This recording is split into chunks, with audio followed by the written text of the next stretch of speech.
सीतैसी वाहिनी चिट्ठिया लिखी भेजई, चल जाऊं भैया हमार जी।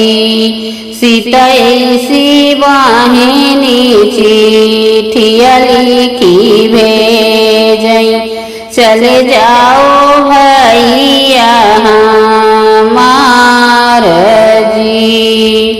कैसे जाई बहिनी देशवा तुहरे, तुम्हारी ससुइया बड़ी घाघ जी।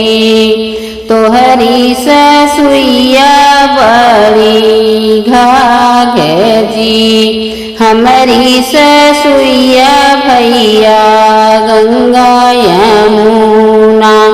पानी आज बहे चाहे काली जी, पानी बहे आज चाहे काली जी।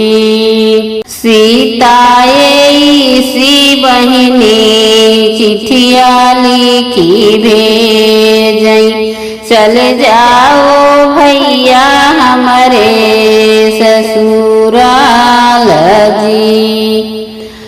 कैसे जाई बहिनी देशवा के तोहरी, तोहरी जेठान बड़ी घाघ जी।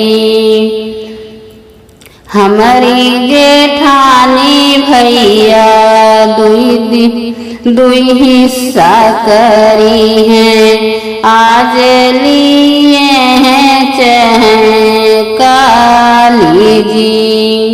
हमारी जेठानी भैया दुई हिस्सा करी हैं, आज करई चाहे काली जी।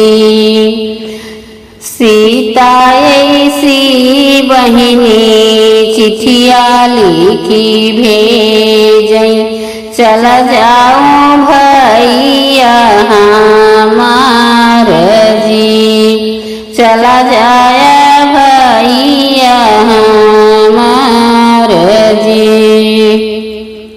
कैसे जाई बहिनी देशवा क तोहरे, तोहरी नदिया बड़ी घाघ जी।